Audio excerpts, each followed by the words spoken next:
इसलिए अगर महाराज श्री दशरथ ने यज्ञ कराया तो निष्काम भाव से नहीं कराया। निष्काम भाव से जिसने यज्ञ की वो तो रावण बन गया, और सकाम भाव से जिसने यज्ञ किया वो दशरथ बन गया। ये तो उल्टी बात हो गई। प्रताप भानु राजा ही तो रावण बना था। प्रताप भानु इतना निष्काम था कि जब मुनि पूछते थे कि यज्ञ से आप क्या चाहते हैं, तो उसने कह दिया, बड़ा गीता का पंडित था, उसने कह दिया कि गोस्वामी जी ने लिखा कि फलाकांक्षा रहित कर्म ही महान तत्व ज्ञान है, और इसलिए मैं कोई फल नहीं चाहता। तो कर तो रहे हैं, बोले समर्पण। यही पंक्ति गोस्वामी लिखते हैं, जो कछु हृदय न कछु फल अनुसंधाना। गीता का सिद्धांत आ गया का कर्मण्येवाधिकारस्ते मां फलेषु कदाचन हृदय न कछु फल अनुसंधाना। चारों उपाधि मिली धन्य है। कितने विवेकी हैं, कितने सुजान हैं, भूप विवेकी परम सुजाना। और फिर पता चला कि वो जब पूछा गया कि कर्म कर रहे हैं फल नहीं चाहते, फिर तो कर्म का क्या किया जाए, बस इसको समर्पण। जो कछु कर्म करई मन बानी वासुदेव अर्पित नृप ज्ञानी।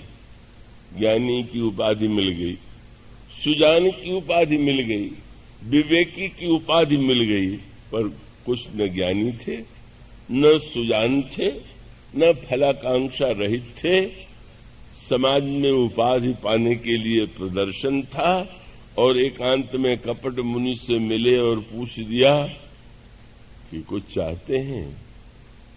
ये नहीं कहा कि कुछ नहीं चाहिए, कर्मण्येवाधिकारस्ते। वहां यद्यपि वो वही अभिमान, कैसे कहें कि चाहिए, तो जैसे आपको भूख भी लगी हो और किसी के यहां जाएं तो कई लोग ये सोचते हैं कि अब कहने पर अगर भोजन तुरंत कर दें कि हाँ करेंगे, तो सामने वाला कहीं हमको मरभूखा न समझ ले, तो वो कहेगा कि नहीं मैं तो भोजन करके आया हूं, भोजन नहीं करूं।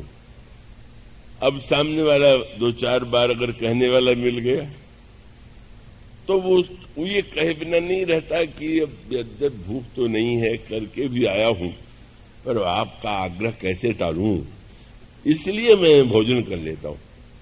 और जब बैठे तो इतना भोजन कर लिया कि पता चला कि अरे भाई कहां से भोजन करके आए थे।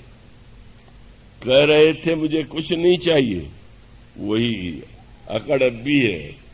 कह ले महाराज, शब्द क्या था, पाखंड कैसा होता है, दंभ कैसा होता है।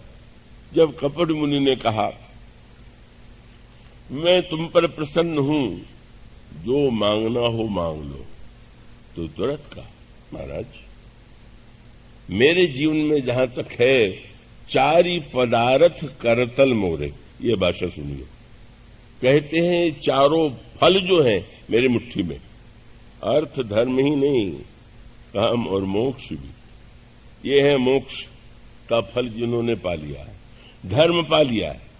और मांग क्या है, पर नहीं कुछ मिल चुका है, पर अब आप जैसे संत ने कहा और न मांगू तो ये तो आपका अपमान होगा, इसलिए मांगे लेता हूं।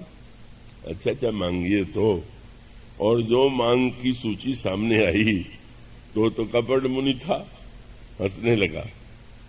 मैं तो समझ रहा था कि मैं अपना राज्य फिर से पालूं, पर ये तो बहुत आगे निकले। क्या महाराज अगर आप प्रसन्न हैं, प्रभु ही तथापि प्रसन्न विलोकी, मांग अगम बर हों विशोकी।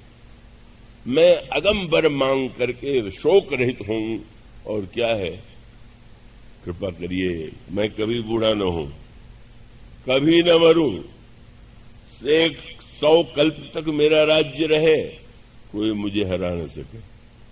फल की आकांक्षाओं की ढेरी लग गई। जरा मरण दुख रहित तनु, समर जितय जन को, एक छत्र रिपहीन मही, राज कल्प सत हो।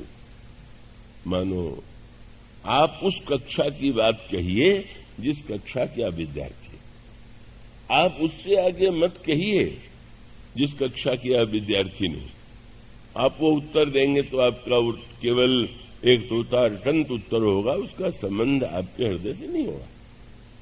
इसलिए महाराज दशरथ की विशेषता यह है कि अगर उनके हृदय में यह बात है कि मेरे घर में पुत्र नहीं है, पुत्र के बिना तो संसार सूना है, तो वो निष्कपट भाव से गुरुदेव के पास जाते हैं और निवेदन करते हैं, एक बार भूपति मन माही, भय गलानी मोरे सुत नाही, गुरु गृह गयऊ तुरत मही पाला, शरण लागी कर विनय विशाला, निज दुख सुख सब गुरु ही सुनायो, कही वशिष्ठ बहुविधि समुझायो, धरहु धीर। उन्होंने कोई निष्कामता को उपदेश नहीं दिया, ये नहीं किया कि क्या कांक्षा कर रहे हो, पुत्र से क्या होता है, तुम ज्ञान में स्थित हो जाओ, ना ना।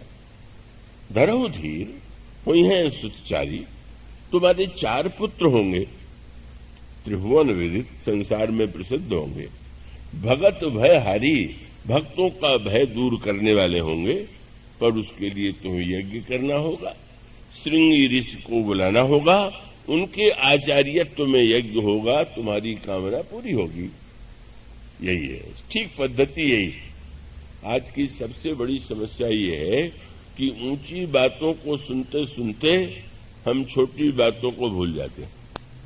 छोटी बातें भी याद रखिए, बड़ी बातें भी याद रखिए, लेकिन क्रम ठीक ठीक होना चाहिए। और उसका अभिप्राय की कामना भी थी, गुरुदेव ने कामना का समर्थन भी कर दिया, यज्ञ भी हुआ, पुत्र भी प्राप्त हो गए। पर फिर उसका क्रम है, उसको उतने विस्तार से लेने की अपेक्षा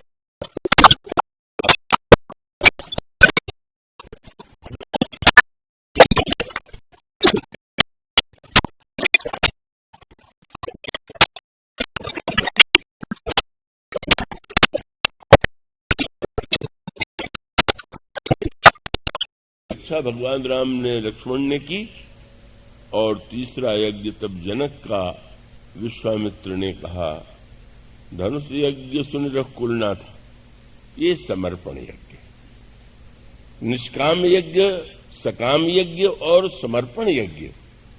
जनक की भावना यह थी, जिसको गोस्वामी जी ने कहा जब सीता जी को वे श्री राम के हाथों में कन्यादान में अर्पित करते हैं, तो उनकी भावना यही थी, हिमवंत जिमि गिरजा महे सही, हरि श्री सागर दई, तिमि जनक राम ही सिय समर्पी। ये समर्पण है। इसका अर्थ है समर्पण जनक करते हैं, जो सचमुच निष्काम है, फलाकांक्षा से रहित हैं, का जीवन मुक्त हैं, महान तत्वज्ञ हैं। उन्होंने हिमवंत जिमि गिरिजा महेश ही, हरि श्री सागर दई, तिमि जनक राम ही सिय समर्पी, विश्व कल कीरति नहीं। पर यह जो श्री भरत है, तो समर्पण तो गीता में महानतम भगवान प्रशंसा करते हुए कहते हैं, यत् करोसि इदश्नासि, यत् जुहोसि ददासि, यत् तपस्यसि कौन्तेय, तत्कुरुस्व मदर्पणम। भगवान कहते हैं, जो कुछ कर्म करो, यज्ञ करो, सब कुछ भोजन करो, या जो भी क्रिया करो, सब मुझे अर्पित कर दो। अब चतुर व्यक्ति तो भोजन ही अर्पित करेगा कि भाई ये भोजन कर लिया, हो गया भगवान के प्रति समर्पण।